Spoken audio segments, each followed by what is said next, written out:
Hello travelers, Boardman21 here, and today I've got a crafting tutorial for you. We're going to cover everything from the basics all the way to legendaries. We're going to cover what runes do, what the glyphs do, what to craft for, what to look for, what it means by the color of your item, how many suffixes, how many prefixes, how to seal. We're going to cover all of it. It's been a while since I've done a crafting video, so I figured it was time to update it.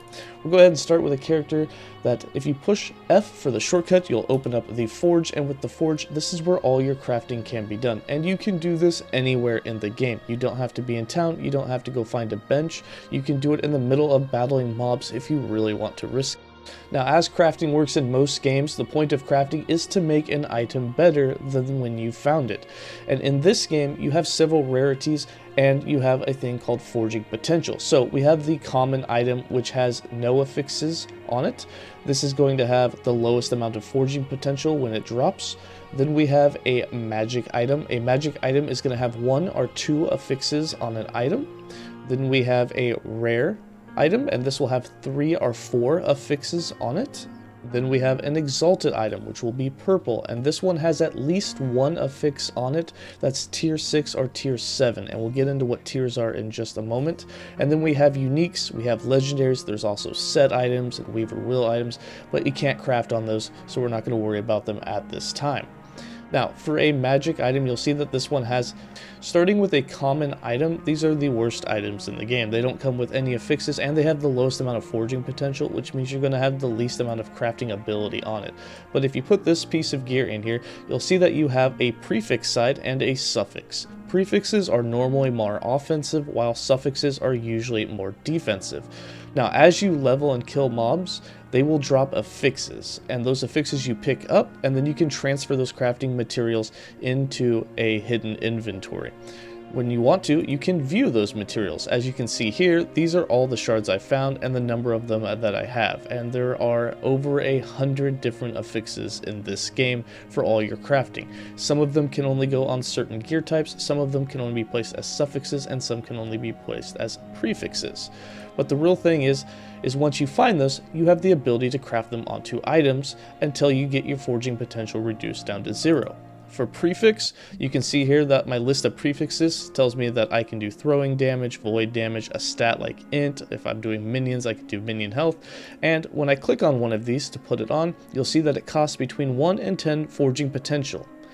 So if I were to use this, my 15 forging potential would randomly drop down between 1 and 10. But before I craft, we do have materials that can help us craft. And in this term, we are going to be using a Glyph of Hope. The Glyph of Hope has a 25% chance that when I go for this craft, it won't use any forging potential at all. So we're going to go ahead and do that. And you can see that critical success preserved forging potential and crafting materials, which means I didn't use the shard. We had a critical success, so we actually got 2 tiers out of it, and it used no forging potential. That was incredibly lucky. Now there's some other things that you can do with this affix.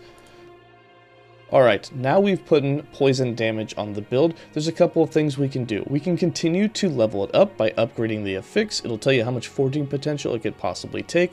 We could add another prefix, we could add in 2 suffixes, or we could even change the poison damage. Now say you found an item that had poison damage on it and you didn't want to keep it, you can go to the second glyph, which is a Glyph of Chaos, and this will randomly change this poison damage to another stat that could roll as a prefix on this item type. This will cost between 1 and 12, and we can't use the Glyph of Hope during this, so we will lose forging potential when we do this. As you can see when I did it, we lost 10 forging potential, and it changed it from poison damage to critical strike chance.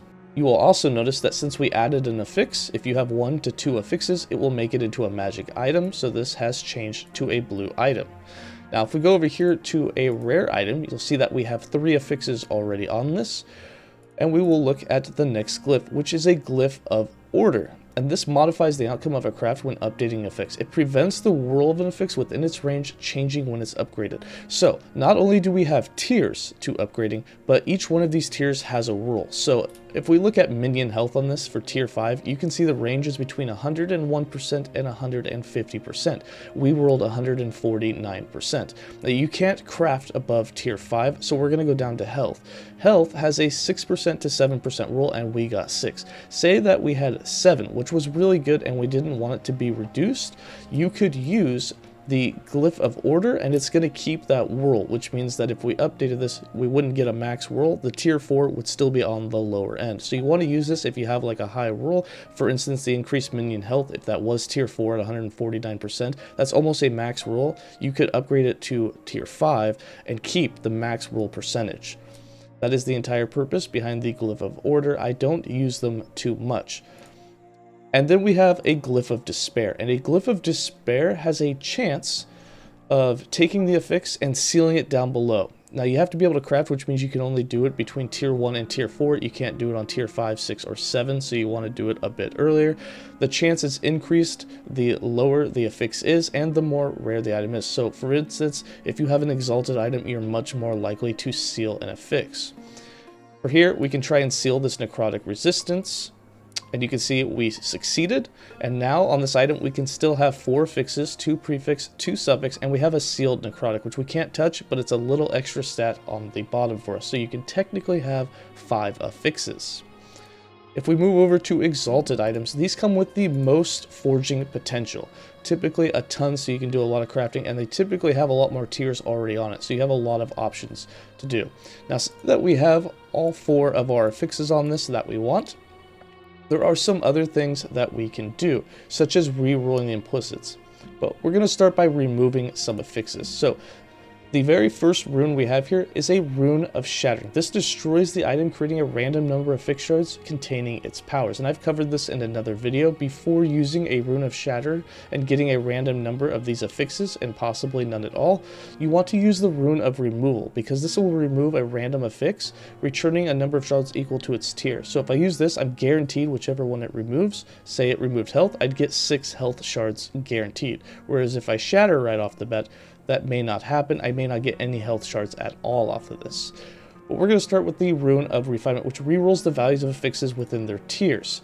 So if I look at this and say that my health rolled a 131 out of 135, my poison resist is low, 20 out of 25, and my block chance rolled a 4 out of 5. Say that I want to re-roll those and try and get higher, I can use the Rune of Refinement with a Glyph of Hope, trying not to use the forging potential. This one did, it used 11, and you can see my block chance is now maxed at 5, our block effectiveness is much higher, our health dropped down, our poison resist went up by 1. So you can re-roll all those tiers. You can also do this with the implicits, with the Rune of Shaping. The Rune of Shaping does the same thing, but it will do it for the block chance and block effectiveness, the implicit of the item, which is really nice. Here you can see that the block effectiveness has a range of 200 to 300.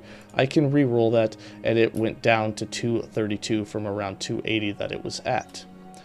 Another rune that we have is the Rune of Discovery, which adds a random tier 1 affix to all slots on an item. This is really good if you find a common item that has no affixes on it, especially early game. Throw one of these on there, you'll get 4 random affixes and possibly have a really good base to work on. Just remember that on those common items, the forging potential is going to be much lower, so there's not as much crafting you can do afterwards.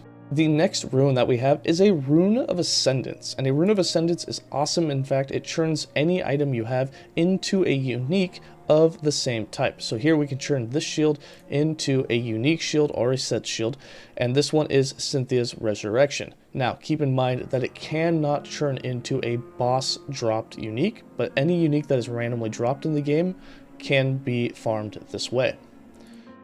We go to our next item, we are going to go with the Primalist Helm that we have here, and the next rune over is the Rune of Creation. This will duplicate the item, but reduces the forging potential of both to 0.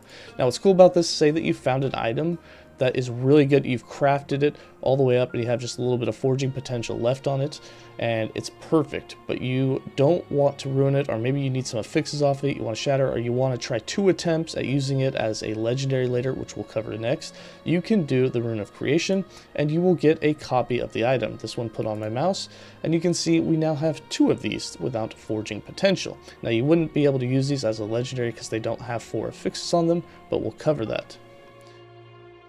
The legendary system, which is the Jorah, the Temporal Sanctum dungeon, the reward system behind it, is what allows you to take a legendary like this that you find with 2 LP and combine it with an exalted item like this and take off the affixes with the number of legendary potential you have. For instance, this one has 2 LP, I could get 2 of these affixes. When I'm done crafting these gloves as nice as I want and it has the affixes I want on gloves, I can combine them and it will pull some over, and then you get a red item like this that has extra stats on it based on what it took off of your exalted sacrificed item.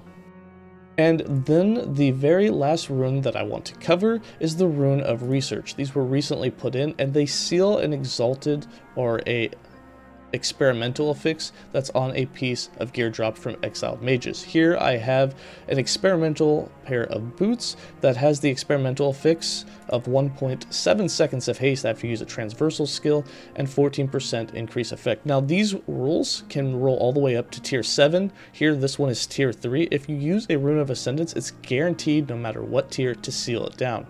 So I use it, it's sealed, that's now going to be on the bottom, and I can throw another affix in here, any affix that I want, and we have 5 affixes on this gear. This is really useful if there's an exalted affix that you really want that drops from a mage and you get it super high ruled, say tier 6 or 7, you can instantly seal it, which is really, really powerful for those gloves. But that's going to cover all of the crafting, all the runes, all the glyphs, and all the different rarities in Last Epoch. If you've been having trouble crafting, I hope this helped you. Let me know in the comments below, and as always, stay safe, and I'll see you next time.